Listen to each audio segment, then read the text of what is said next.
বিসমিল্লাহির রহমানির রহিম। আলহামদুলিল্লাহ রাব্বিল আলামিন, আসসালাতু ওয়াসসালামু সাইয়্যিদুল আম্বিয়া ওয়াল মুরসালিন নবিয়ানা মুহাম্মদ রাসূলুল্লাহ সাল্লাল্লাহু আলাইহি ওয়াসাল্লাম। সম্মানিত ওস্তাদ সালাউদ্দিন সাহেব, মৌলানা পেয়ারা মের সাহেব এবং সম্মানিত উপস্থিতি, আসসালামু আলাইকুম ওয়া রাহমাতুল্লাহি ওয়া বারাকাতুহু। আমরা আল্লাহর ঘরে আল্লাহর মেহমান। দেখেন, আল্লাহর মেহমান আল্লাহর ঘরে আসছে, আমরা অত্যন্ত সম্মানিত। আল্লাহ কাকে সম্মান করেন? দুনিয়ার জীবনে মানুষ সম্মান করে বিভিন্ন কারণে, টাকা পয়সা, ধন দৌলত, অনেক কিছুর জন্য সম্মান করে। কিন্তু আল্লাহ সম্মান করেন আমরা সবাই জানি, শুনেছি, যে ব্যক্তি তাকওয়ার অধিকারী, আল্লাহকে বেশি ভয় করে, আল্লাহকে তার সম্মানই বেশি। ইন্না আকরামাকুম ইনদাল্লাহি আল্লাহ।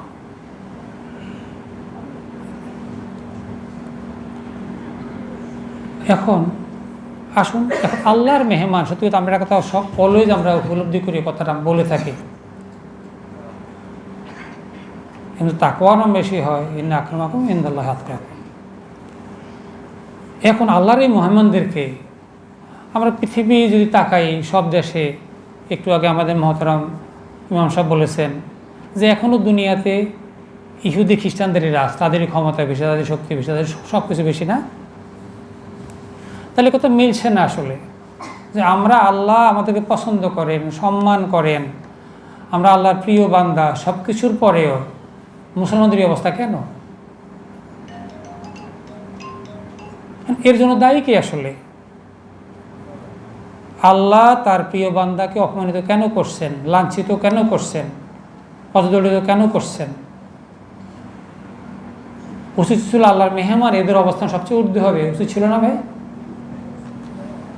কিন্তু আমরা একটুখানি লক্ষ্য করেন, যদি আপনি কাউকে খুব শ্রদ্ধা সম্মান করেন, ভালো মনে করেন, ভালো মানুষটা আপনার ঘরে আপনার দাওয়াত দেন, তাহলে আপনি কেউ হয়তো আপ্যায়ন করেন না, তার সম্মান করা, শ্রদ্ধা করা, দেখভাল করা, তার সব কিছু তো করা উচিত। কিন্তু যদি সেই ব্যক্তিটা আপনার ঘরে মেহমান, সে এত সম্মানিত ব্যক্তি, সে তো আপনার ঘরে এসে এমন কোনো আচরণ করে যেটা সত্যিকার অর্থে আপনার মেনে নেওয়া সম্ভব হচ্ছে না, সে আপনার ঘরের মধ্যে চুরি করে অথবা কোনো মেয়ের গায়ে হাত দেয়, তো আপনাকে সম্মান করবেন? সেই মেহমানকে ধাক্কা দিয়ে বের করবেন না? সম্মানিত মেহমান, দাওয়াত দিয়ে এনেছেন, সব কিছু তার জন্য ব্যবস্থা করেছেন, কিন্তু তার এই আচরণের জন্য আপনার ঘর থেকে ধাক্কা দিয়ে বের করতে বাধ্য হবে, পুলিশে দেবেন, তখন ওই সম্মানকে দেখা হবে না। এখন আল্লাহ আমাকে যেই কারণে সম্মান করছেন, দেখেন বলা হচ্ছে যার মধ্যে তাকওয়ার মান বেশি, তো সে আল্লাহর কাছে সম্মানিত। তো এই জন্য আমরা চেষ্টা করবো যেন সত্যিকার অর্থে আল্লাহর মেহমান হওয়ার জন্য যে যোগ্যতার প্রয়োজন, আল্লাহকে সম্মান পাওয়ার জন্য যোগ্যতার প্রয়োজন, সেটাকে আমরা দেখব ইনশাআল্লাহ। আমরা দেখবেন এই সূরা আরাফের গত যেই এই রুকের প্রথম দিকে যে তার আওয়াত হয়েছে, কে বলে আলোচনা হয়েছে, একদম শেষে আল্লাহর আশা বলতেছেন যে ইন্না রাহমাতাল্লাহি কারীবুম মিনাল মুহসিনিন। এখন আল্লাহ ওয়াদা করছেন যে মুহসিনদের অতি নিকট আল্লাহর রহমত, অতি নিকটে, কারীব। দেখুন এরপরে সালে কথা বলতেছেন, বিভিন্ন ব্যাখ্যা দিচ্ছেন। এবার আল্লাহ ওয়াদার পরে কার নিকটে? মুসলমানদের বলা হয় নাই, সকল মুসলমান যারা আমরা নামধারী মুসলমান, অনেকে মসজিদে আসছেন না, আসেন না এমন, তো আল্লাহ বলছেন ওই সমস্ত লোক যারা মুহসিন। আমরা মুহসিনের পরিচয় সবাই জানি, এবং শুধু এই নয়, মুহসিনের জন্য আল্লাহ কোরআন অনুত বলছেন হাল জাযাউল ইহসান ইল্লাল ইহসান, যে এহসান যে করে তাকে বলে মুহসিন। আল্লাহ বলছেন এহসানের কোনো ধরনের বদলা হয় না এহসান ছাড়া। আল্লাহ বলেন না যে মুহসিন হলে তাকে আমি জান্নাত দিই, তা না। বলেন যে আমাকে ভালোবাসবে, মহব্বত করবে, আল্লাহ তাকে আমি ভালোবাসবো। ভালোবাসার বিনিময় ভালোবাসা। তো সেই মহসিনের জন্য আল্লাহ বলতেছেন যে মহসিন আল্লাহর রহমত তার অত্যন্ত নিকটে। এরপরে এসে আল্লাহ এখানে আল্লাহর রহমতের দৃষ্টান্ত দেশকে শুরু করেছেন, সেখানে বলা হচ্ছে হুয়াল্লাযী ইউরসিলু রিহা, আল্লাহ বাতাস প্রেরণ করেন কি হিসাবে? এটা বুশরা, সুসংবাদ। দেখেন আল্লাহ কথার সুসংবাদ, বাতাসটা সুসংবাদ। আল্লাহর রহমত আসার আগে একটা সুসংবাদ কি? বাতাস। আচ্ছা, এখানে একটা লক্ষ্য করেন, আল্লাহ বলছেন বাতাসটা সেখানে আসছে, এটা কিসের জন্য আসছে? বলছে আল্লাহর রহমতের সুসংবাদ। আর পরে বলছেন রহমতটা কি? রহমতটা হচ্ছে মৃত জমিনের জন্য। মৃত জমিন আল্লাহ কী করবেন? বৃষ্টি প্রেরণ করেন। বৃষ্টির মাধ্যমে সেখান থেকে ফসলাদি জন্মায়। এটা আল্লাহ কোরআনে বিভিন্ন জায়গাতে বিভিন্নভাবে বলেছেন। ওয়ানজার মিনাস সামাই মান ফাখরাজা বিহি মিনাস সামারাতি রিজকাল লাকুম ফালা তাজলিল্লাহি আনদাদা ওয়া আনতুম তাআলামুন। যে তিনি এর আগের এই আয়াতের আগের অংশ বলা হচ্ছে তিনি তোমার জন্য কী করেছেন? জমিনকে বিছানা করেছেন, আকাশে ছাদ করেছেন, আকাশ থেকে বৃষ্টি বর্ষণ করেছেন, এর মধ্যে কী হয়? তোমাদের রিজিক উৎপাদন হয়। এখানে এসে আল্লাহ এই কথাটাকে অন্য ভঙ্গিতে বলছেন, আমি আগে আমার সুসংবাদের আগে তোমাদেরকে রহমতের আগে বাতাস দিয়ে সুসংবাদ দেই। এখন দেখেন বলছে সেই বাতাসটা কি করে? শুধু এই সুসংবাদটা তো বাতাসটা আসে তখন মানুষ বুঝতে পারে, তাকে মানুষের বিবেক যেটাকে আমরা বলি, বাংলাতে বলা হয় একটা বলছে জ্ঞান।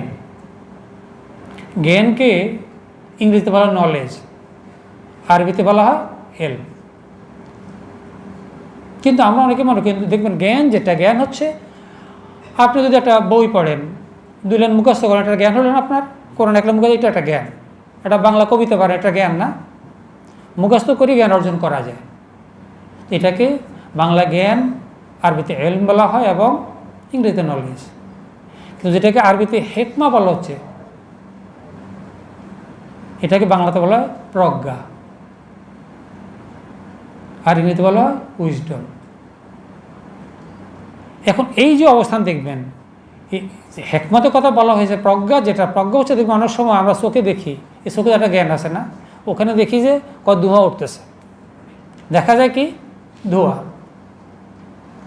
এই ধোঁয়ার থেকে এটা হলো আমার জ্ঞান, চোখের জ্ঞান হলো সে ধোঁয়া দেখতেছে। কিন্তু আপনার যে বিবেক, প্রজ্ঞা আছে, সে কী বলে? অবশ্যই আগুন লাগছে।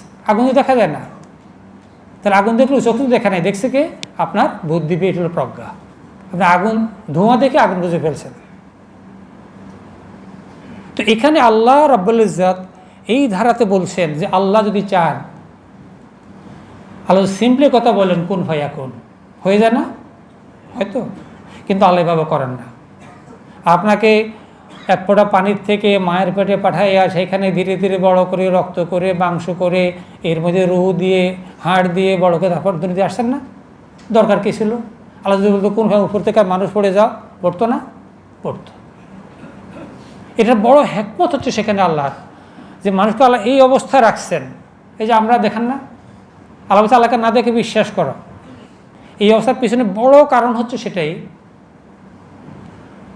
যে এমন অবস্থায় আল্লাহ রাখছেন, এটাকে কেউ যদি চায় স্বীকার করতে পারবে, এটা আল্লাহ পক্ষ থেকে ঘটছে। মনে করো আপনার খেতে দান হয়েছে প্রচুর, তো আপনাকে এমন অবস্থা হয়েছে সারও দিতে হয়, নিরো পানি দিতে হয়, তখন আপনাকে আল্লাহ কী করছে? সারও আমি দিয়েছি, পানিও আমি দিয়েছি, নিরও আমি দিয়েছি, সব আমি করছি। তো আল্লাহ তো নেই এখানে। আল্লাহ চাইলে সব কিছু ছাড়া দিতে পারতেন, তাইলে তারপর এই পরীক্ষাই হলো না। তুমি পরিশ্রম করছো, এরপর তোমার বিশ্বাসকে আল্লাহ দিয়েছেন। তো ঠিক প্রতিটা জায়গাতে আল্লাহ আমরা নিয়ম সৃষ্টি করেছেন। এখানে বলা হচ্ছে যখন বাতাস আসে তখন মানুষ বুঝে কি ঠান্ডা মতো বৃষ্টি আসবে, তখন দেখে মেঘ জমছে আকাশ। আচ্ছা, এখন মেঘটা ওখানে আসতে পারতো, আর ওখানে বৃষ্টি, মেঘ ছাড়া তো বৃষ্টি হইতে পারতো, উপর থেকে জর্জর করে পড়তো। কোত্থেকে আসে আমি দেখি না, ওই তো আল্লাহর রহমত। কিন্তু আল্লাহ এটাকে এইভাবে করেছেন, বলছে এই বাতাস যেখানে বৃষ্টি হওয়ার দরকার, আর সেগুলো উল্লেখ করছে মৃত জমিন, কোনো একটা মৃত জমিনের দিকে তাকে বাতাস ধাক্কা দিয়ে নিয়ে যায়। ওই মেঘখণ্ডকে আল্লাহ চাল নিতে পারতেন। দেখেন আল্লাহ ব্যবস্থা এমন করেছেন, আমরা দীর্ঘত করবো না ইনশাল্লাহ, আমাকে দিয়ে পাঠানোর জন্য। সূর্যটা আল্লাহ সৃষ্টি করছেন না? চিন্তা করেন, সেই কোটি কোটি মাইল দূরে একটা সূর্য, একটা আলো জ্বললে ফিতে আলো দরকার হয় না। এখানে বলতে পারেন কটা আলো লাইট আছে এখানে? এরপরেও লাইট যথেষ্ট নয়, এই জায়গাতে এতগুলো লাইট যথেষ্ট নয়। আর যখন একটা সূর্য জ্বলে ওঠে, সে রাজা ও হাজা, উত্তরটা প্রদীপ যখন জ্বলে ওঠে, পৃথিবীর কোনা কোনো আলো হয়ে যায়, ছায়ার মধ্যেও দেখা যায়, টেবিলের নিচেও দেখা যায়। এখন দেখেন টেবিলের নিচে আলো যায় না। এই যে আলো জেলে দিয়েছেন, আলো হইতে পারত না সারা পৃথিবীতে, কিন্তু আল্লাহ দেখেন, আল্লাহর হেকমত দেখেন। এই যে সূর্যটা জ্বলে, নিজে নিজে জ্বলে না, কিন্তু আমরা জানি যে সূর্য নিজের আলো আছে আর চাঁদের আলো নাই।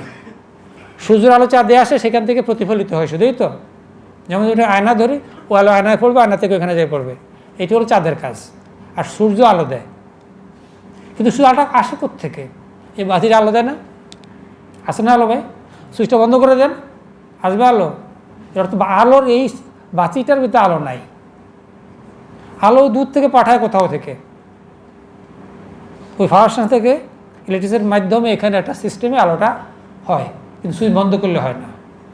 আল্লাহ, আপনারা হয়তো অনেকেই জানেন যে সূর্যটা জলে আলো দিচ্ছে, এর জন্য আল্লাহ জ্বালানিও দিচ্ছেন। আপনি যখন বেঁচে থাকেন আল্লাহ খোরাক দিচ্ছেন, এমনি শুধু না খেয়ে বেঁচে থাকেন? আল্লাহ সেখানে দেখবেন এই সূর্যকে জ্বালানোর জন্য আল্লাহ জ্বালানির ব্যবস্থা করছেন। বলছে সূর্যের চারপাশে crore crore billion billion ton ওর জ্বালানি তৈরি করে রাখছেন, এবং প্রতি মিনিট জ্বলার জন্য মিলিয়ন অফ টন জ্বালানি সেখানে খরচ হয়। এভাবে কোটি বছর জ্বললে জ্বালানি শেষ হবে না। আবার এই সিস্টেমে করা হয়েছে যে ওইটা যখন কমবে, আবার সেটাতে যোগ হবে। আসুন তো এখানে আর যে কথা বলছেন, প্রথমে বলছেন যে মৃত জমিনে প্রতি আল্লাহ বাতাসের মাধ্যমে সেই এটা নিয়ে যান। এরপরে যখন সেখানে পৌঁছায়, তখন সেখানে বৃষ্টি বর্ষণ হয়। আর বৃষ্টি বর্ষণ হলে কি হয়? এটার মাধ্যমে ফানজালাবিহি মান, সেখানে যখন আল্লাহ পানি বর্ষণ করেন, করলে এই ইয়ের মাধ্যমে পানি বর্ষণ করলে এইটার মাধ্যমে বিহি, আবার ওই পানির মাধ্যমে মিনকুল্লে সামারা, সমস্ত ফসল সেখান থেকে উৎপাদিত হয়। এখন দেখেন এই যে ফসলটা উৎপাদিত হয়, আল্লাহ এখানে একটা দৃষ্টান্ত কেন দিয়েছে? দৃষ্টান্ত বলছে তোমাদেরকে বোঝার জন্য আল্লাহ কী পদ্ধতিতে কাজ করেন। তোমরা তো নিজের চোখে দেখতে পারো, এটা কোনো এমন কথা নয় যে আমি বলে দিলাম আকাশে হয়েছে। আল্লাহ বলতেছেন যেটা তোমাদের চোখের সামনে হচ্ছে, এই জন্য যেন তোমরা উপলব্ধি করতে পারো, তোমরা বুঝতে পারো যে আল্লাহ এই মৃত জমিনে পানি দিয়েছে এবং এর মধ্যে আমার রিজিক তৈরি করেছে। এখন আল্লাহ দ্বিতীয় কথায় আসছেন। এরপরে বলা হচ্ছে এখানে পানি যখন পড়লো, পানি পড়ার পরে আল্লাহ এখন জিজ্ঞেস করতেছেন, বলছে এখন এই যে জমিটাতে পানি পড়লো, এখন ওখানে কি হয়? দেখেন এখানে তিনটা কথা আল্লাহ একটা আয়াতের ভিতরে তিনটা দৃষ্টান্ত রেখেছেন। প্রথম দৃষ্টান্ত হচ্ছে যখন কোনো জমিনে পানি পড়ে, সেখান থেকে যে ফসল উৎপাদিত হয়, উত্তম জমিন থেকে আপনি যদি কোনো একটা জমিনের ভিতরে ধান বোনেন, ধান রেখে আসছেন না, তো কি হয় সেখানে? বরঞ্চ সেখানে যখন বৃষ্টির পানি পড়বে, তাহলে সেখানে কি কি গাছ ওঠে ভাই? ধানের গাছ ওঠে না? ধানের গাছ ওঠে। যদি সেখানে পাট বোনেন, তো বৃষ্টির পরে কী ওঠে? পাটের চারা গাছ ওঠে। যদি কোথাও কোনো কিছু না থাকে, যে আপনি ধান পাট কিছু বীজ দেন নাই, তাহলে ওখানে যে দেখবেন সেখানে কি ওঠে? জঙ্গল ওঠে। ওঠে না? কয় খিল ক্ষেত, মানে এখানে কিছু চাষ করা হয় নাই, বৃষ্টির পরে কিছু উঠে, তো বৃষ্টির পরে সেটা খালি থাকে না। বৃষ্টির পরে সেখান থেকে কী ওঠে? কাটা গাছ, জঙ্গল, বিভিন্ন জিনিস ওঠে। তাহলে একটা উদাহরণ দিয়েছেন যে খাবিস যেটা বলা হয়, মানে নিকৃষ্ট জিনিস থেকে সেখান থেকে উৎপাদিত কি হয়? নাকেদ। নাকেদা হচ্ছে নিকৃষ্ট জিনিস, কোনো মানুষের ভিতরে যার কোনো কোয়ালিটি নাই, একদম খবিস টাইপের, তাকে আরবিতে তাকে বলা হুয়া নাকেদ। নাকেদ মিনস সেখানে নিকৃষ্ট লোক, তার কোনো কোয়ালিটি নেই। আচ্ছা, এখন এখানে আল্লাহ 3টা দৃষ্টান্ত দিয়েছেন। 1 নম্বর হচ্ছে জমিন থেকে, কিন্তু আল্লাহ কিন্তু দেখেন জমিনে ফসল ফলানো নিয়ে আল্লাহ কথা নয়, আল্লাহ বলতে চাচ্ছেন দেখেন আগের রাতে যে এইভাবে দেখলাম যে এইভাবে আমি মৃতদেরকে জীবিত করবো, এটি হল দৃষ্টান্তের বড় কারণ। এইভাবে আমি মৃতদেরকে জীবিত করবো, এই প্রশ্ন আসে না? এখানে এই প্রশ্ন আসে নাই, কিন্তু কোরআনে কিন্তু বারবার আসছে, বারবার কোরআনে প্রশ্ন আসছে। কি প্রশ্ন আসছে? যে মরার পরে মক্কার কাফেররা কথা বলতো না, মুশরিকরা, যে আমি মরে যাওয়ার পরে হাড়গড় ভেঙে যাওয়ার পরে আমাকে জীবিত কী করে আবার? এই প্রশ্ন মক্কা বারবার মক্কার মুশরিকরা করতো। আমি যখন মরে যাব, পচে যাব, গলে যাব, হাড়গুলো ভেঙে যাবে, আমি কী করবো জীবিত? এটা হাস্যকর কথা। একজন হয়তো বলা বলি করতো, তুমি কি জানো আমাকে নাকি জীবিত করা হবে যখন অস্তিত্বই থাকবে না? তাহলে এই একটা দৃষ্টান্ত এখানে দিচ্ছেন যে তোমাদের সামনে একটা দৃষ্টান্ত যে আল্লাহ মৃত্যুর থেকে জীবিতকে বের করে আনেন। আচ্ছা, দ্বিতীয় দৃষ্টান্ত হচ্ছে তাহলে বলতেছেন যে এই যে তোমার প্রতি বৃষ্টিপাত, একটা রহমতের বৃষ্টি, একটা হচ্ছে জমিনে পড়লে কি হয়, সেখান থেকে গাছ জন্মায়, ফসলাদি জন্মায়। আর যখন কোরআনের বৃষ্টি বর্ষণ হয়, কোরআন আয়াত নাজিল হয়, যখন তোমার কাছে কোরআন পাঠানো হয়, এটা কি মানুষের তো রহমত না? এইটা একটা রহমতের বর্ষণ। ইন্না হাযাল কোরআনা ইয়াহদি লিল্লাতি হিয়া আকওয়াম। এই কোরআনটা কি? এই কোরআনটা আপনার জন্য ওই পথের সন্ধান দেয়, লিল্লাতি আকওয়াম। আকওয়ামের ব্যাপক অর্থ আরবিতে সঠিক, গ্রহণযোগ্য, নির্ভরযোগ্য, অনুসরণযোগ্য, মানে এমন এক পথ, কল্যাণ এবং কল্যাণের পথ, এটাকে বলা হয় আকওয়াম। আচ্ছা, তো এই যে কোরআনের বৃষ্টি যখন বর্ষণ হয়, যখন কোরআন নাজিল হয়, এই আয়াতে সেটার একটা ধারণা দেওয়া হচ্ছে, বলছে তখন যার অন্তর যেমন, তার মধ্যে প্রতিক্রিয়া তেমন হবে। দেখো যখন কোরআন নাজিল হইতে বলতে কি হতো, সাহাবাদের ইমান বেড়ে যেত, ইয়াজদাদু ঈমানান মা ঈমান, তাদের ইমান যেটা ছিল তাকে ইমান বেড়ে যেত। আর ওরা কি করতো, এটা কিন্তু ওরাও শুনতো, মক্কার মুশরিকরাও শুনতো, শুনলে তারা কি করতো, এটা নিয়ে ঠাট্টা মশকরা করতো, তাদের ক্ষতি হতো। আল্লাহ বলছেন এদের জন্য কোনো ধরনের উপকার হয় না ক্ষতি ছাড়া, তাদের কোনো উপকারে আসে না এই কোরআন নাজিল করা, শুধু ওদের জন্য যারা এটাকে মেনে নেয়, গ্রহণ করে। তৃতীয়ত যে কথা, তাহলে আমরা দুটো পাচ্ছি যে জমিন থেকে, যেই জমিনে যেমন চাষ করা হয়েছে, যে বীজ বপন করা হয়েছে, সেটাই কিন্তু উৎপাদিত হবে। যেখানে ভালো বীজ দিছে ভালো ফসল হবে, যেখানে খারাপ হয়েছে খারাপ ফসল হবে, যেখানে কিছু না জঙ্গল হবে। দ্বিতীয়ত, যখন কোরআন নাজিল করা হয়, যে যেভাবে ধারণ করে তার অতটাই উপকৃত হবে।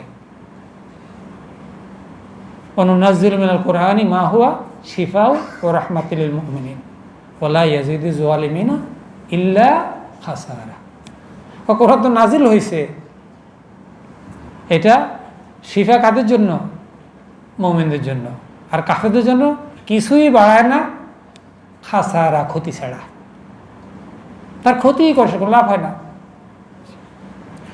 তৃতীয়ত যে কথাটা বলা হচ্ছে, বলছে যখন দেখেন প্রথম কথা এই থেকে ছিল যে কবর থেকে মানুষ উঠে আসবে, আসবে না, এই কথাও এখানে বলা হচ্ছে যে যখন মানুষদেরকে ডাকা হবে সেদিন এই ফসলের মতো কবর থেকে মানুষগুলো উঠে আসবে। আর যে লোক যে কবরে যে অবস্থায় শুয়ে আছে, যেই আমল নিয়ে শুয়ে আছে, সে ওইভাবেই উঠবে। তার আমলকে ক্ষমা করে দিয়ে তাকে পবিত্র করে কবর থেকে উঠাবেন না। জেনে রাখো, কবরে যদি কথা বিশ্বাসে তুমি করে থাকো যে আমি তো একদিন কবর থেকে উঠে আসব, কিন্তু এই বিশ্বাসে তোমার কোনো ভালো ফল আসবে না যদি তুমি ভালো ঈমান নিয়ে না মরতে পারো, ভালো আমল নিয়ে না মরতে পারো।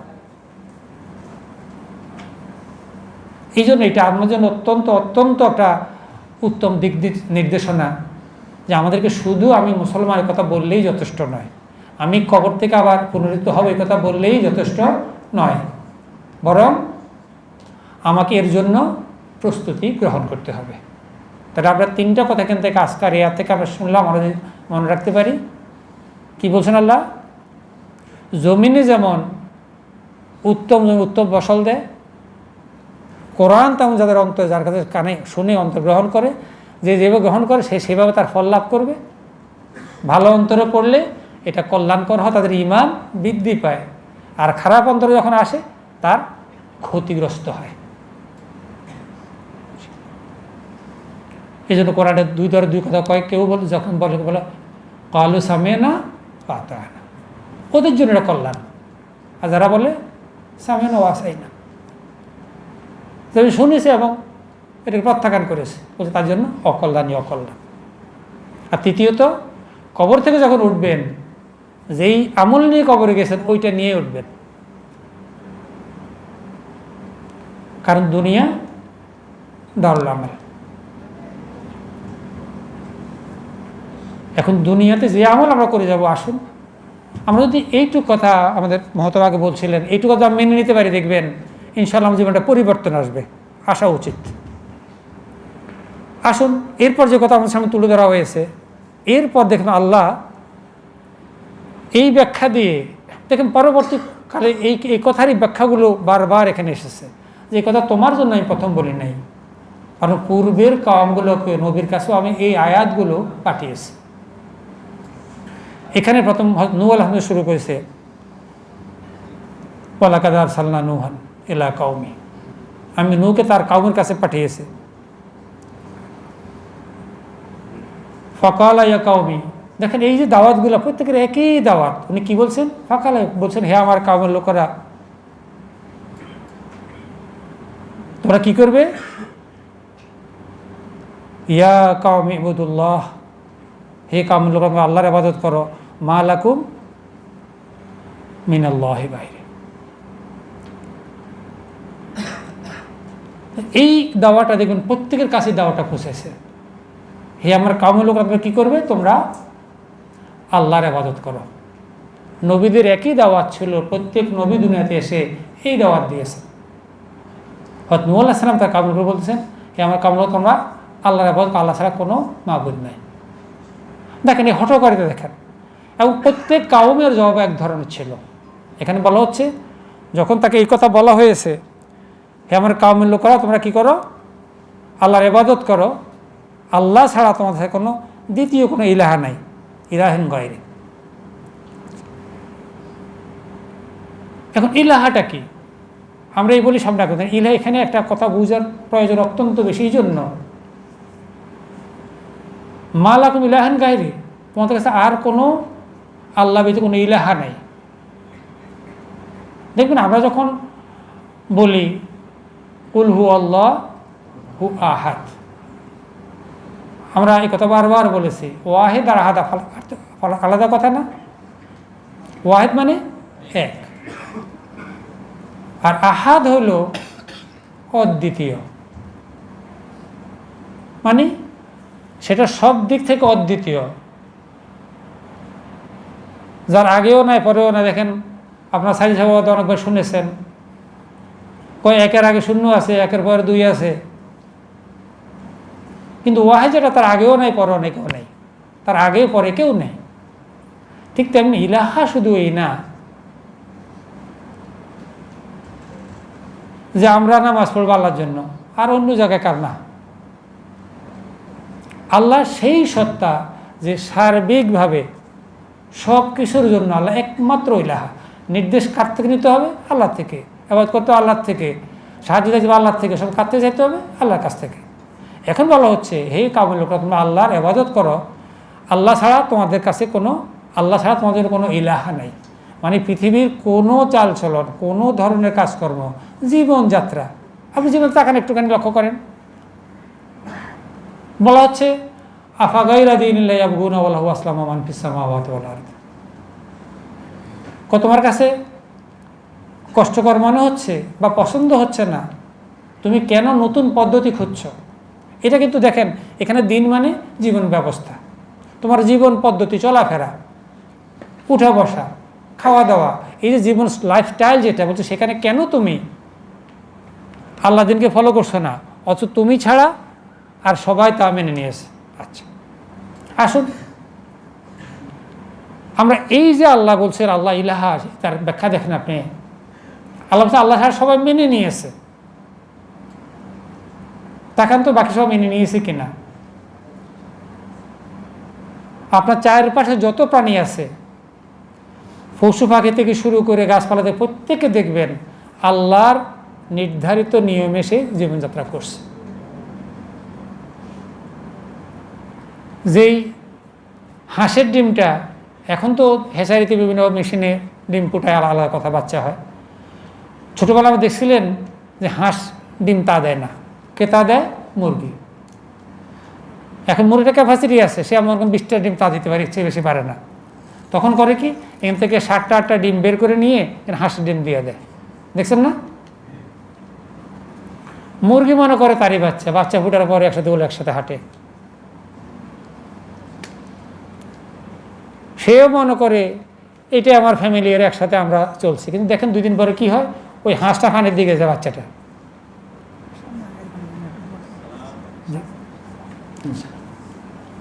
জি, আমাদের পিছনে অনেক ভাই আসছেন, জায়গা হচ্ছে না, একটু সামনে চলে আসেন, একটুখানি আপনি আগে বসুন। এইখানে অনেক জায়গা আছে পাশে, এখানে চলে আসুন। আসুন, আলহামদুলিল্লাহ। এটা অবাক কথা, দেখবেন ওই আল্লাহ তাকে আমি যে এইভাবে সৃষ্টি করছি আমার কথা মেনে নিচ্ছে। মুরগির নিচে থেকে সে বাচ্চা হয়েছে, কিন্তু 2 দিন পরে সে দুর্যোগ পানিতে পড়ে। কিন্তু মুরগির বাচ্চারা সাথে ছিল না, সেগুলো পানিতে দিয়ে যায় না।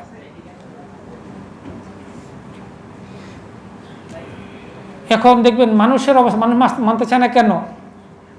কারণ আমরা তো আল্লাহ চেয়ে বেশি বুঝি না।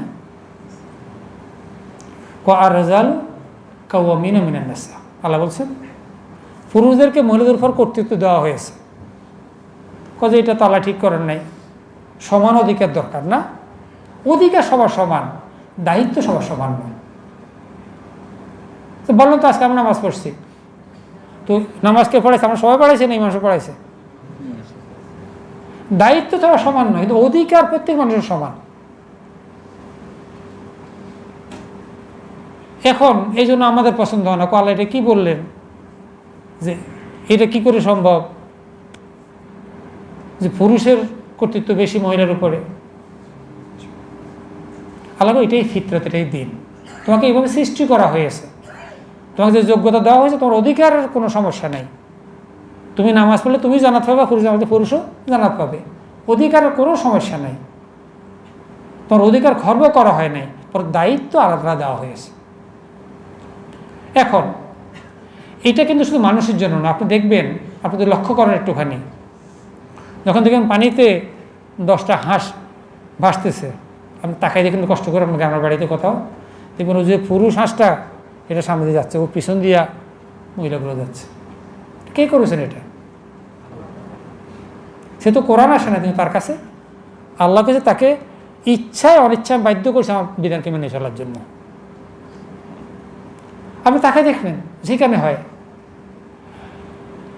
সিংহীগুলা শিকার করে, সিংহীগুলা শিকার করে, দেখবেন সিংহ তখন শুয়ে আছে, ওখান থেকে মেরে ধরে 10টায় যখন এটা শোয়ায়, তখন সিংহ শোয়া থেকে উঠে আসে। যখন আসে দেখবেন 10টা সিংহী ছিল, ওই দূরে দূরে বসে আছে, তার ইয়েটা গরুটা ছেড়ে চলে গেছে, সিংহ একা খায়, একটাও সামনে আসে না। তো এই যে কর্তৃত্ব কে দিয়েছেন? তার কাছে কোরআন আসছে, কিন্তু সে মেনে নিচ্ছে। একটা দিয়ে আপনি যদি কোনো দেখেন, একটা চার্জ দিয়ে দেখেন গুগলে, ওই সবগুলো দূরে যায় বসে আছে, একটাও সামনে আসে না। অথচ তারা নিজেরা কষ্ট স্বীকার করেছে, সিংহ খেয়ে চলে গেলে যদি কিছু থাকে, নিজেরা আসে ওই রক্ত মাংস হাড্ডি যা থাকে একটু চেটে চেটে খায়। তো এই জন্য দেখবেন আল্লাহ বলছেন, আল্লাহ যে বিধান দিয়েছে তুমি সেখানে নতুন বিধানের প্রয়োজন নেই। উনি সার্বিক বিধান দিয়েছেন দুনিয়া, এইটা সবচেয়ে ইসলামের জন্য একটা সৌন্দর্য। আল্লাহ রাসূল যে আল্লাহ রহমতুল্লাহ আলামিন, এটা এই জন্য দেখবেন দুনিয়াতে একটা বিধান সৃষ্টি করা, একটা মানুষ যে নবী, এটার এক বড় প্রমাণ যে রাসূলের পক্ষ থেকে আসছে। একটা মানুষ যদি নিজের থেকে চিন্তা করে আপনার কয়টা কথা মনে হয় বলেন? কিন্তু আল্লাহ রাসূল সাল্লাল্লাহু আলাইহি ওয়াসাল্লাম একটা বিধান দিয়ে গেছেন, আল্লাহ ওনার মাধ্যমে পাঠিয়েছেন, ওনাকে অনুমতি দিয়েছেন একটা সুশৃঙ্খল বিধান দেওয়ার জন্য।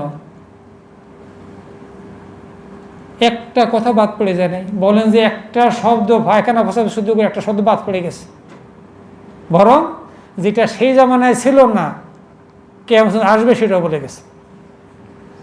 এমন কথা নাই কিয়ামত আলামত বলা হয় নাই ভাই? কিয়ামত আলামতও বলে গেছেন, মানে কোনো একটা বিধান বাদ পড়ে নাই। অথচ আমি এখন চেষ্টা করি যেন কোনো বিধান, এখন যদি আমি নতুন কোনো বিধান খুঁজি কোনো কারণে, তখন আমি এই আল্লাহকে ইলাহা মানি না। আমি যতই নামাজ পড়ি না কেন, আমাদের পদ্ধতিকে আমি তৈরি করতে পারবো?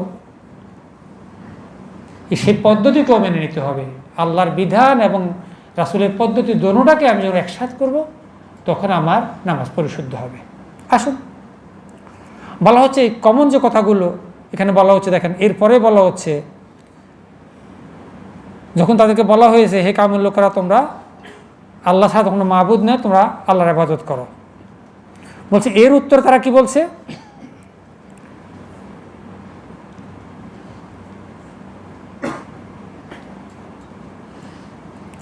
দেখেন এই কথার পরে বলতেছেন যে কেন ইবাদত না করলে কি হবে? ইলাহা নেই, আমি তোমাদের জন্য একটি ভয়াবহ দিনের আযাবের আশঙ্কা করছি। উনি বলছেন তোমার জন্য একটা ভয়াবহ দিনের আযাবের আশঙ্কা করছি। তাহলে কি হবে যদি আল্লাহকে ইলাহা না মানি?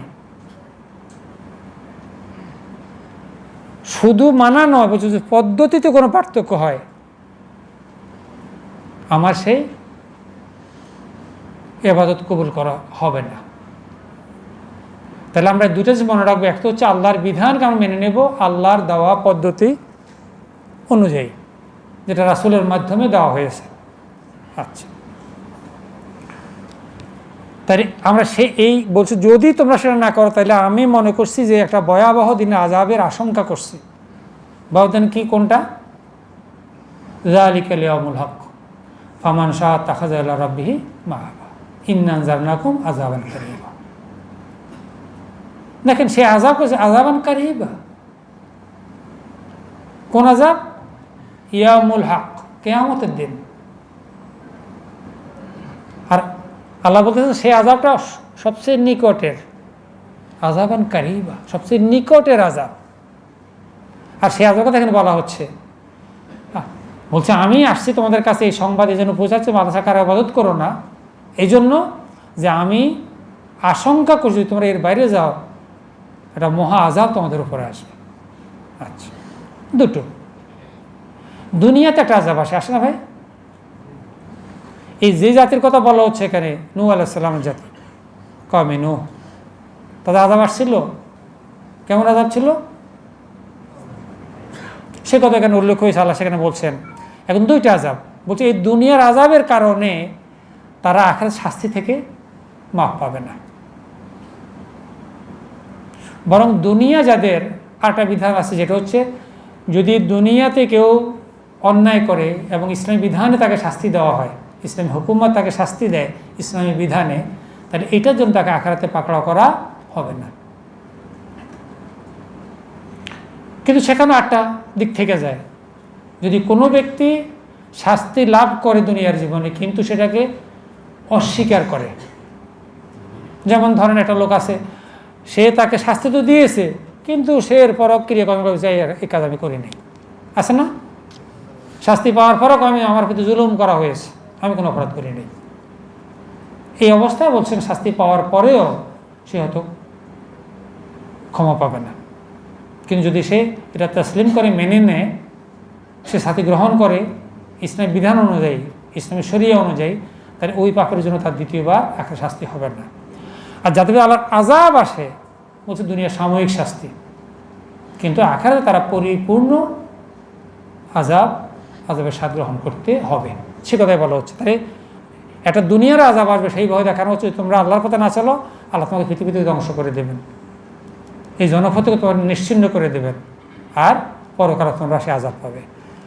বলছে এর উত্তরে তারা বলছে সেই সম্প্রদায়ের, দেখবেন শৈত্য সম্প্রদায়ের ধনী লোকগুলা, প্রভাবশালী লোকগুলা আমাদের সমাজে দেখবেন, প্রত্যেক সমাজে এমন কিছু লোক আছে যাদের তাগুত বলা হয়। তাগুত হচ্ছে যে নিজে আল্লাহর আইনকে মানে না এবং অন্যকেও বাধ্য করে সে কাজ করতে, অন্যের উপরেও চাপিয়ে দেয়। ঠিক প্রতি সমাজে বলছে ওই সমাজের প্রভাবশালী লোকেরা, ধনী লোকেরা কী করছে, তারাই অহংকার বশত হোক, যেমনই হোক, তারা এটাকে অস্বীকার করে নিয়েছে। আল্লাহ কোথাও ওই কথাকে উল্লেখ করেছেন যে এই কারণে তাদেরকে আল্লাহ সম্পদ দিয়েছেন। সম্পদ তাদেরকে অনেক সময় অহংকারী করে তোলে। আচ্ছা, ওরা কি বলল, আমরা দেখতে পাচ্ছি তুমি স্পষ্ট গোমরাহিতে লিপ্ত আছো। দেখেন এই যে দৃষ্টতা, একটা লোক আল্লাহর পক্ষ থেকে, আল্লাহ তাকে নবী নিযুক্ত করেছেন, রাসূল নিযুক্ত করেছেন, দাওয়াত নিয়ে আসছেন। কিছু লোক দাওয়াত গ্রহণ করা নাই, কিন্তু ওদের বলছে, ওদের জবাব কি, আমরা দেখতে পাচ্ছি তুমি গোমরাহিতে লিপ্ত আছো। তুমি যে দাওয়াত নিয়ে আসছো সেটা হচ্ছে গোমরাহি। বরং এখন লিপ্ত রয়েছ। এখন নূহ আলাইহিস সালাম কি বলছেন? নূহ বললেন, হে আমার সম্প্রদায়ের ভাইয়েরা, আমি কোনো গোমরাহিতে লিপ্ত নই, বরং আমি আল্লাহ রাব্বুল আলামিনের পক্ষ থেকে রাসূল। আচ্ছা, এই স্বীকৃতি দিচ্ছেন। আর কি বলছে? তোমাদের জন্য কল্যাণকামী আমি। দেখেন প্রত্যেকটা রাসূল তার কওমের জন্য, তার নবী আসেন কেন? যখন মানুষগুলো পথভ্রষ্ট হয়ে যায়, মানুষগুলো আল্লাহর দিন থেকে সরে যায়, তখন আল্লাহ বলছেন আমার দায়িত্ব মানুষদেরকে দিনের দিকে আহ্বান করা। এটা আল্লাহ বলছেন, যেমন দুনিয়াতে তোমাদেরকে আমি রিজিকের ব্যবস্থা, সব কিছু ব্যবস্থা করেছি, তেমন এটাও আমার দায়িত্ব। ইন্নাল আখিরাত ওয়াল উলা, দুনিয়াতে এবং আখিরাতে, দুই জায়গাতে। তো আখিরাতে পরিচয়, সঠিক পথে পরিচয় দেওয়াও আল্লাহর দায়িত্ব। যখন একটা নবী আসার পরে আপনারা জানেন সেটা ওনার শিক্ষাতে মানুষ সরে যায়, তখন আল্লাহ আরেকজন নবী সেখানে পাঠান। তো এই জন্য বলছে আমি তোমার হিতাকাঙ্ক্ষী, আর আমি তোমাদেরকে এমন কথা বলে দেই যে কথাগুলো তোমরা জানো না। আপনারা জানেন সেটা সহজ কথা, যে আল্লাহর পক্ষ থেকে, নবীদের পক্ষ থেকে কিছু কথা ওদেরকে বলা হয় যেগুলো মানুষের কাছে জানা নেই। বলছে যে কথাগুলো আল্লাহর পক্ষ থেকে আমার কাছে এসেছে, তোমাদের এবার জ্ঞান নেই, সেই জ্ঞানের কথাগুলো আমি তোমাদেরকে পৌঁছিয়ে দিই। দেখেন এই জ্ঞানের দিক হচ্ছে নবীর কাছে নিজস্ব কোনো উনার চিন্তাধারা নয়। বলছে যে জ্ঞান তোমাদের কাছে আসে নাই, কিন্তু আমার কাছে আসছে। আল্লাহর প্রতি যে জ্ঞান আমি পেয়েছি, তো সেখানে কী হবে, আমি তোমাদের কাছে পৌঁছে দেই। কেন? আমি তোমাদের হিতাকাঙ্ক্ষী। এখন আমরা একটা কথা বলার মাঝে আমরা একটু স্মরণ করে নিই, এতে আমাদের উপকার হবে। এই জন্য দেখবো এই কথাগুলো যারা বলছেন, নূহ আলাইহিস সালামের কথা বলছেন কখন? ওই জাতির ধ্বংসপ্রাপ্ত হওয়ার পরে। তাহলে বলছেন কার জন্য? বলছেন আমাদের জন্য। প্রথম মুখাতেব যাদেরকে বলা হয়েছে, তাদের প্রতি উদ্দেশ্য বলে তারা কারা ছিল? মক্কার মুশরিকরা। এরপরে ধরেন তৎকালীন ইহুদিরা ছিল, খ্রিস্টানরা ছিল। ওই সমস্ত লোকদেরকে তখন সরাসরি যে তোমাদের আগে অনেক কওম এসেছে, তোমাদের যে দোষগুলো আছে এগুলো তাদেরও ছিল, এই জন্য ওদেরকে বর্ণনা করা হয়েছে। কিন্তু এই বিধান কাদের জন্য? যেদিন নাজিল হয়েছে সেদিন থেকে কিয়ামত পর্যন্ত সময়ের জন্য। তাহলে আমরা প্রথমে এ কথা মনের মধ্যে ধারণ করব যে কথাগুলো আল্লাহ আমাদেরকে শোনাচ্ছেন। কারণ ওই জাতি তো দুনিয়া চলে যাওয়ার পরে কোরআন নাজিল হয়েছে। কোরআন আসছে সেই 1450 বছর আগে না, কিন্তু ওরা অনেক শত শত বছর আগে দুনিয়া থেকে, হাজার বছর আগে বিদায় নিয়েছেন। ওরা বেশি ছিল না, শুধু আমাদেরকে সতর্ক করার জন্যই আল্লাহ কথাগুলো কোরআনে নিয়ে আসছেন, যে তোমাদের আগে অনেক জাতিকে দাওয়াত নিয়ে যাওয়া হয়েছে এবং তারা দাওয়াতের এইভাবে প্রত্যাখ্যান করেছে। এবং শেষে এসে আল্লাহ দেখবেন প্রত্যেক নবীর ঘটনা শেষে বলছে তাদের পরিণতি কী হয়েছে। এখানে আল্লাহ পরে বলতেছেন যে নূহ আলাইহিস সালামের লোকদের মধ্যে কী হয়েছে, তখন তারা মুশরিকুন নবীরা এই জন্য অবাক হলে যে তোমাদের কাছ থেকে তোমাদের এই স্বীয় গোত্রের এক ব্যক্তিকে আল্লাহ নবী হিসাবে প্রেরণ করেছেন। দেখেন এই কথা আল্লাহ অনেক জায়গায় বলেছেন, যে এটা কি মানুষ অবাক হচ্ছে এই জন্য যে তাদের মধ্যে একজন কারা নবী নিযুক্ত করেছেন। এখন আল্লাহ এখন প্রশ্ন করছেন, এখানে দেখেন এই প্রশ্নটা ঠিক এইভাবে আসছে।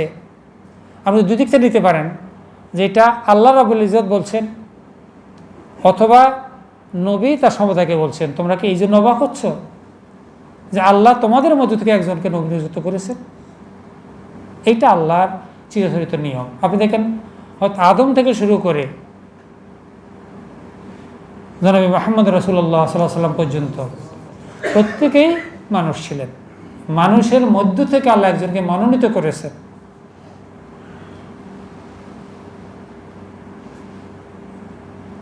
বলা হচ্ছে যখন হুয়াস্তাবাকুম, মানুষদেরকে বলা হচ্ছে না আল্লাহ তোমাদেরকে বেছে নিয়েছেন, সেটা কাদেরকে? সাহাবাদেরকে বলা হচ্ছিল। আর যখন বলা হয় ওয়াস্তাফাকুম, নবীদের বেলা বলো যে আমি নবীদেরকে বেছে নিয়েছি, নবীদেরকে বেছে নিয়েছেন। এবং দেখবেন আল্লাহ রাব্বুল ইজ্জত, আপনি তাকান প্রত্যেকটা নবীর চরিত্র তাকান, আল্লাহ রাসূলের জন্য কোরআন সার্টিফিকেট দেওয়া হয়েছে, ইন্নাকা আলা খুলুকিন আযীম। প্রত্যেক নবীর জন্য সম্প্রদায়ের শ্রেষ্ঠতম আখলাকের লোকটাকে নবী নিযুক্ত করা হয়েছে। প্রত্যেক সম্প্রদায়ে আল্লাহ এমন একটা পুত পবিত্র লোক আপনি কোনো নবীর জীবনে দেখবেন না সে ছোটোবেলা থেকে কোনো পাপের সাথে জড়িত ছিল, কোনো অন্যায় করেছে। ভুল হতে পারে, মানুষের ভুল হতে পারে। দেখেন ভুল আর অন্যায় এক কথা না। আমি এটা নিতে গেছি, পানিটা পড়ে যেতে পারে এদিকে না, এটা একদিন এটা কখন পানিটা পড়ে গেছে, আর যদি হাতে নিয়ে এখান থেকে ছেড়ে দেয় তাহলে কী হবে? পানিটা ফেলে দিয়েছে। এক কথা কি ভাই, একটা সে পড়ে গিয়েছে,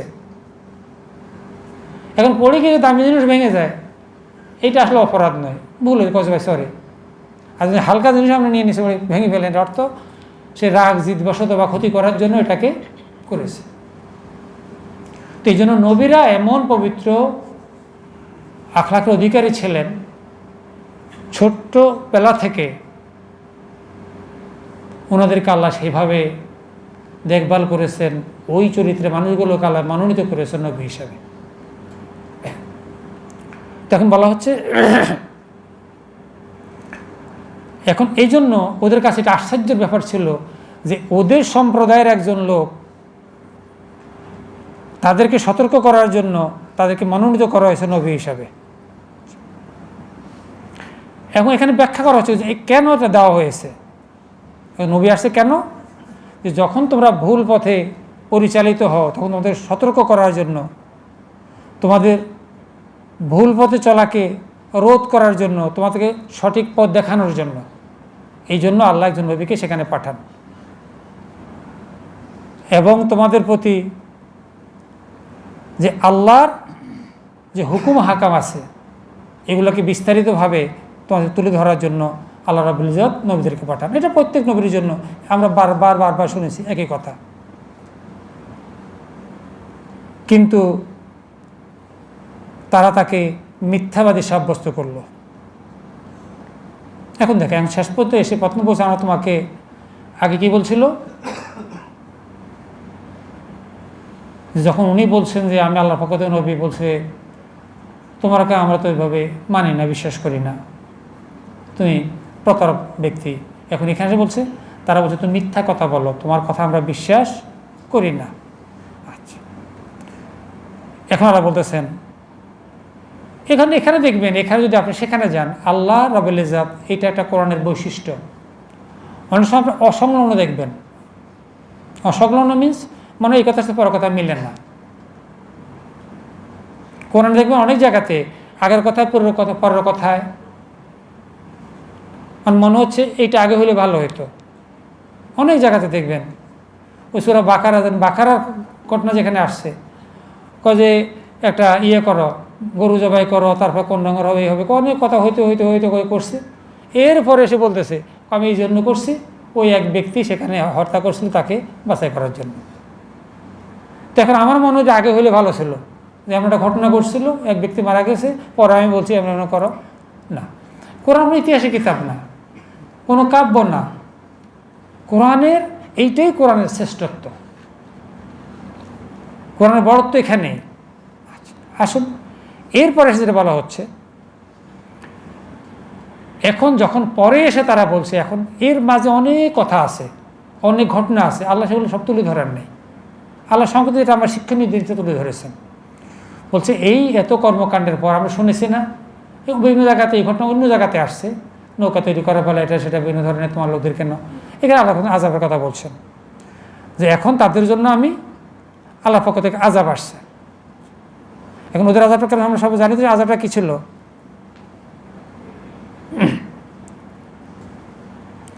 এখানে বলা হচ্ছে তাই না, নৌকা তৈরি করা হয়েছে, এবং নৌকা কাদেরকে উঠানো হয়েছে, যারা আল্লাহর প্রতি এবং নবীর প্রতি আনুগত্য প্রকাশ করেছে। যেমন একটু আগে আমরা কথা দিয়ে শুরু করেছিলাম, যে আমি নিজে নিজে কোনো কিছু ঠিক করব না, আমি আল্লাহর প্রিয় ভাজন তখন হব যখন আমি আল্লাহর কথাগুলো সরাসরি মেনে নেব। এখানে বলা হচ্ছে এই নৌকায় কারা উঠেছেন, একটু আগে আমাদের সম্মানিত মেহমানও বলেছিলেন, আপনারা শুনেছেন, উনি তো যেখানে নূহ স্ত্রী, উনার ছেলে, উনার স্ত্রী, উনার ছেলে সে নৌকায় উঠতে পারেন নাই।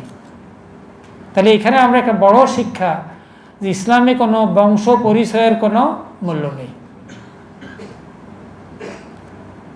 আমি কোন নবীর ছেলে এতে কিচ্ছু আসে যায় না। প্রথম নবী কে ছিলেন? আদম আলাইহিস সালাম না? ওনার ছেলে থেকে শুরু হয়েছে, সে নবীর ছেলে, সে কিন্তু আল্লাহ রহমত বাঁচানো হতে পারেন নাই। দুই ভাইয়ের মধ্যে এক ভাই হাবিল এবং কাবিল, জানেন তো আপনারা না? আমি সেদিকে যাবো না। তখন থেকে শুরু হয়েছে। আল্লাহ এই দৃষ্টান্ত স্থাপন করেছেন যে তুমি কারো পরিচয় দিয়ে, নিজের যোগ্যতা না থাকে তুমি কারো পরিচয় পার হতে পারবে না। আল্লাহ রাসূল ওনার মেয়েকে একই কথা বলেছে।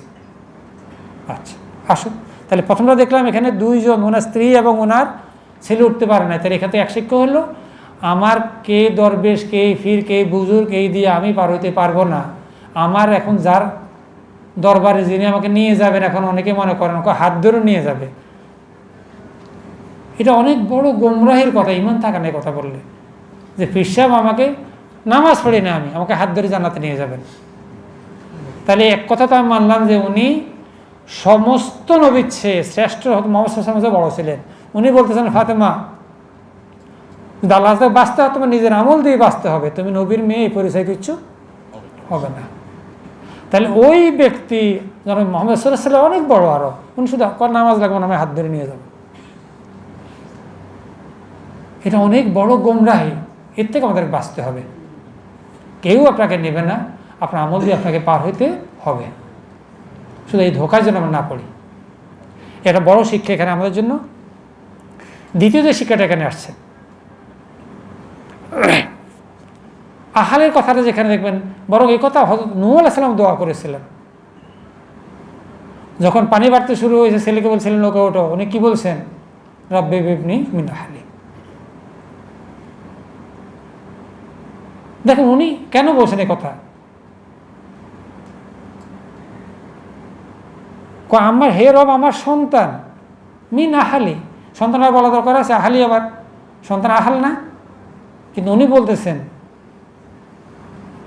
যে হে রব, আমার সন্তান মিন আহালি, আমার আহালের অন্তর্ভুক্ত। কারণ এর আগের দিয়ে আল্লাহ ওয়াদা করছিলেন, আমি তোমার আহালদেরকে কল্যাণ দান করব। তখন এই জন্য আল্লাহকে উনি স্মরণ করাচ্ছেন, হে রব, আমার ছেলে সে তো আমার আহাল, তুমি তো আমার আহালের জন্য ওয়াদা করেছ। আল্লাহর সাথে সাথে রাগান্বিত হয়ে বলছে, হে নূহ, সে তোমার আহাল নয়, সে তুমি তাকে জন্ম দিয়েছো, কিন্তু সে তোমার আখলাকের বিরোধী, সুতরাং সে তোমার আহাল নয়। দেখেন এখানে আরেকটা শিক্ষা আল্লাহ এখানে শক্ত নূহ আলাইহিস সালাম বলতেছেন তুমি তাকে জন্ম দিয়েছ, কিন্তু তার আখলাক তোমার মতো নয়, তার আকীদা তোমার চেয়ে ব্যতিক্রম। সুতরাং তুমি এমন এক দোয়া করেছো, এটা করা তোমার উচিতই ছিল না। উনি সাথে সাথে আল্লাহকে তওবা করছেন, এর তুমি ক্ষমা করে দাও। আমি বোকার মতো বলে ফেলেছি। আমাদের যখন ভুল হয়, আমরা থেকে শিক্ষা নেব, আমরা সাথে সাথে আল্লাহকে তওবা করবো, আল্লাহ আমার ভুল হয়েছে। সময় তো ভাইরা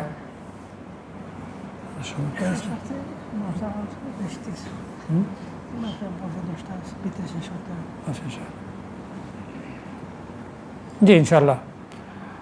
তো আমরা সমুদ্র এখান থেকে দেখবেন এই শিক্ষাগুলো যদি সত্যি কথা আমরা অনেক, যদি আমাদের মধ্যে এই উপলব্ধিগুলো আমার না থাকে বা এর মধ্যে আমরা না ঢুকি, তাহলে একটুখানি সমস্যা আমাদের আছে। এই জন্য যে আমরা এখানে যে কথাগুলো শুনবো, এর ভিতরে অনেকগুলো, একটা কথা আমরা জানি, সবাই বারবার শুনেছেন, বলছে আল্লাহর কোরআনের ব্যাখ্যা সম্ভব না। শুনেছেন তো আপনার কোরআনের কথা না? বলছে যদি সমস্ত পৃথিবী সমুদ্রকে কালি করা হয়, গাছগুলো কলম করে লেখা হয়, বলছে এরপরে আবার এটা সমুদ্র শেষ হয়ে গেলে আবার কালি ভরে, এরপরে লেখা শেষ হবে না। এর তো প্রতিটা কথার ভিতরে অসংখ্য অসংখ্য হেকমত আল্লাহ দিয়েছেন। আপনারা জানেন সূরা, একটা ছোট্ট সূরা আসর, কোরআন মানে সবচেয়ে ছোট সূরা না? সূরা আসর। বলছে আল্লাহ যদি শুধু সূরা আসর নাজিল করতেন, তাহলে যথেষ্ট ছিল আমাদের হাতে জন্য, লাগতো না। এইটার ভিতরে মানুষের জন্য দেখেন, কোরআন একটা আয়াত, সূরা বাকারার আয়াত নম্বর 177, এটাকে বলা হয় আয়াতুল বের।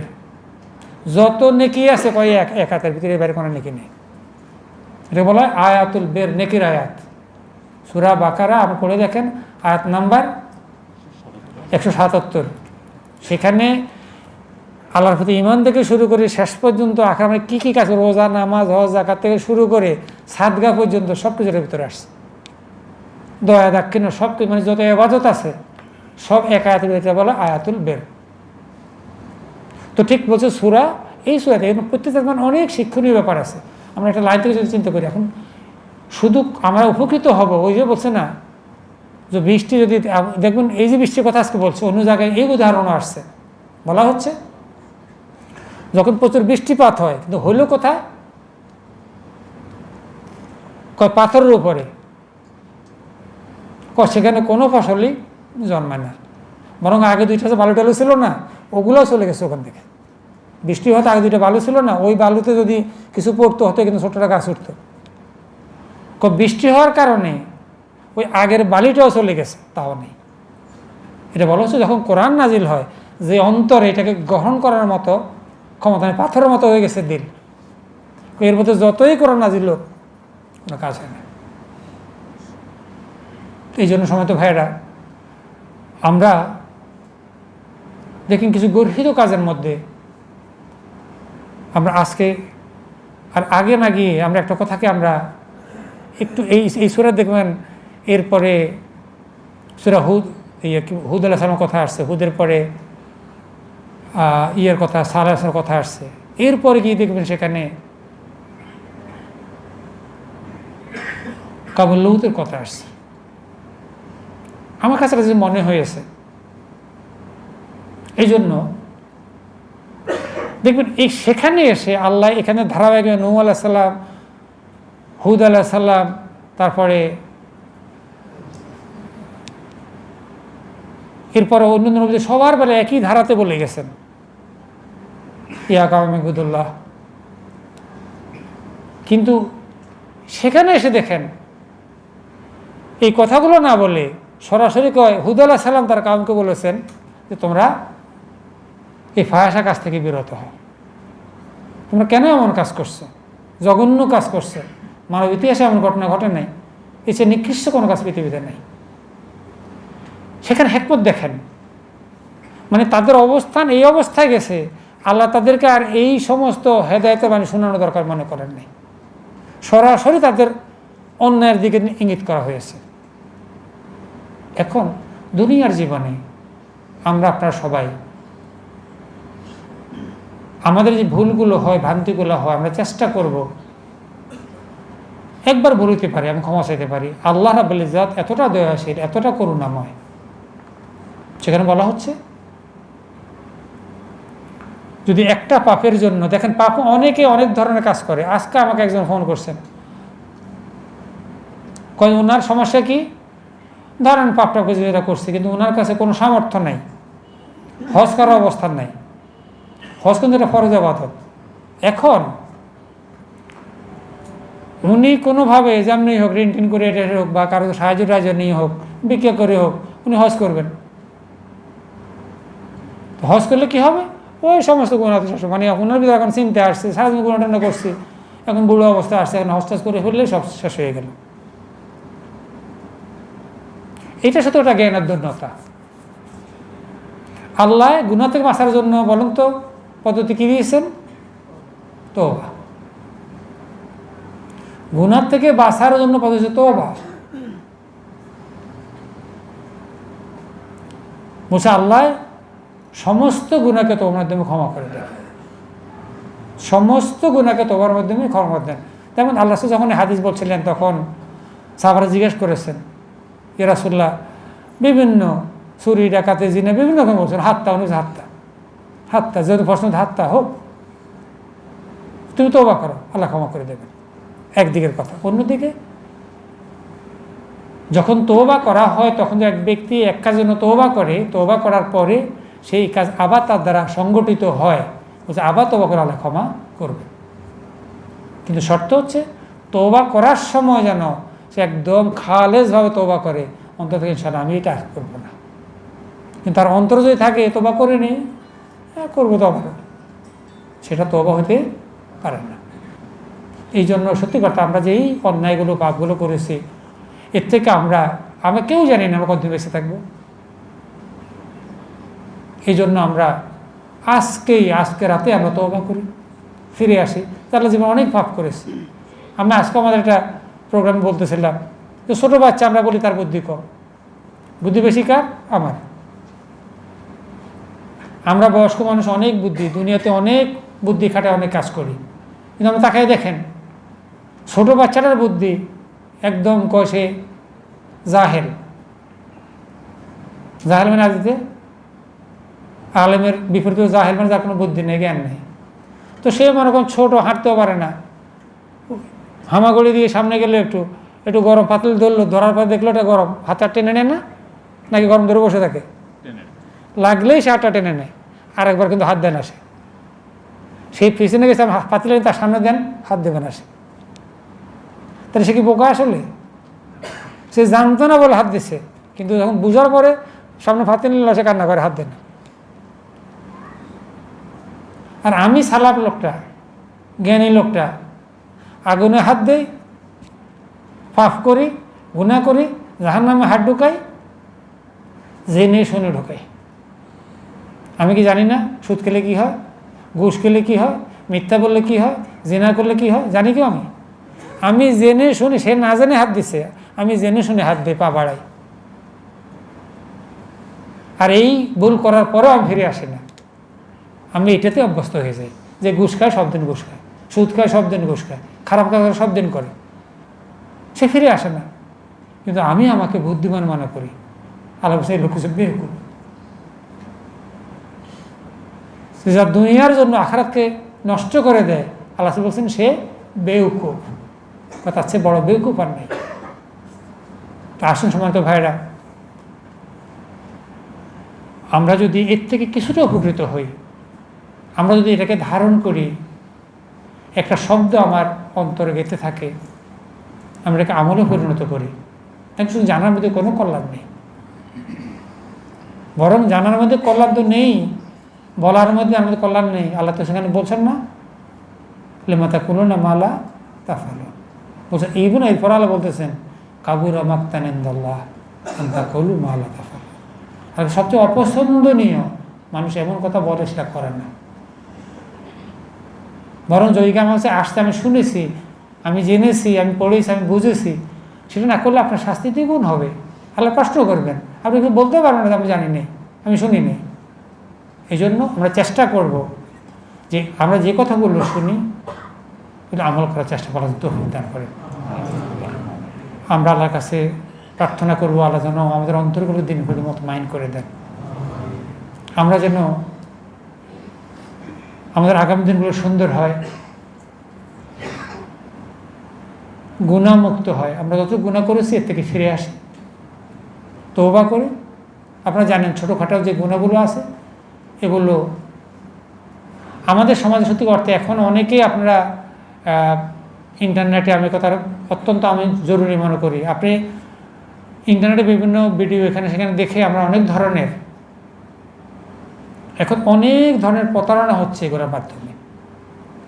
বড় বড় মুফতি এমন ওয়াজ করেন যে আমাদের নাকি, সেদিন আমি শুনতেছিলাম, হাদিস দিয়ে বলেন যে মোটামুটি ধারণাও দিচ্ছেন। দেখেন, আমি কথা বলেই শেষ করছি, আমার অবাক লাগছে দেখেন আপনাদের প্রতারণার কেমন একটা অবস্থান। উনি বলতেছেন যে দুনিয়াতে এখন যত লোক আছে, মনে করেন যদি সবাই মুসলমান হয়ে যায় বা যত মুসলমান আছে, এরা তো এমনিতে আল্লাহ তো ওয়াদাই করছে থেকে আপনি জানাতে চলে যাবে সবাই, নামাজের দরকার, নামাজও লাগবে না। কেন? একটা আল্লাহর ওয়াদা আছে, নবী সুপারিশের ব্যাপার আছে। এরপরে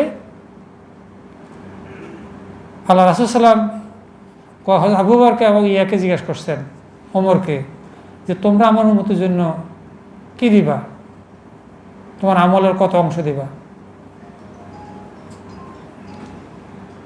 তো তখন ওনারা ওয়াদা করেছেন যে আমি আমলের এত অংশ উম্মতের জন্য দিয়ে দিলাম, ধরেন অর্ধেকটা। ওমরকে জিজ্ঞাসা করছেন, তাহলে তুমি কত দিবে? কোনোদিন তো ইয়াকে ফিসে বাড়াইতে পারি না, তো আবু বকরকে, তার আগে তো যেতে পারবো না, তো আমি তার সমান দিলাম। আচ্ছা, এখন উনি একটা হিসাব করে দেখাচ্ছেন, অঙ্ক করে দেখাচ্ছেন, এই যে আমল কত। এখন আরেকটা হাদিসে গেছেন, এই হাদিস সেটা কি,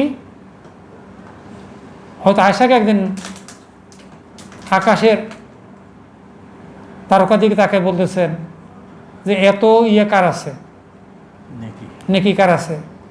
তো বলছেন আল্লাহ রাসূল ভালো জানা করছে হযরত ওমরের। ওই কথা শোনা হয়তো আয়েশার মুখ একটু কালো হয়ে গেছে। তখন বলছো তোমার একটু কষ্ট পাইছে, তোমার বাবার নাম বলি না কেন, তার নাকি তো এর চেয়ে আরও এত গুণ বেশি। আচ্ছা, এখন ওনারা যখন ওনাদের এত অংশ দিয়ে দিচ্ছেন, তো ওইটা দিয়ে তোমার বার হয়ে যাবে। এখন যার থেকে হাদিস বর্ণনা করছেন, দেখেন এই ধরনের কথাগুলো মানুষকে গোমরাহিতে ঠেলে দেয়। এখন আমরা যেন সত্যি করতে ধোকায় না পড়ে বিভিন্ন ধরনের কথা শুনতে পাবেন সেখানে। এই জন্য আমি আপনাদেরকে একটু অনুরোধ করব যে আমরা প্রত্যেকটা কথা শোনার পরে, দেখেন একটা হাদিস আল্লাহ রাসূল বলছেন, যে ব্যক্তি কোনো কথা শোনার পরে বিচার বিবেচনা না করে বলে বেড়ায় এটাই মিথ্যাবাদী। এই জন্য আমরা বিচার বিবেচনা করবো, অন্য থেকে পরামর্শ করবো। আল্লাহ যেন আমাদের তৌফিক দান করেন। ওয়া আখিরু দাওয়ানা।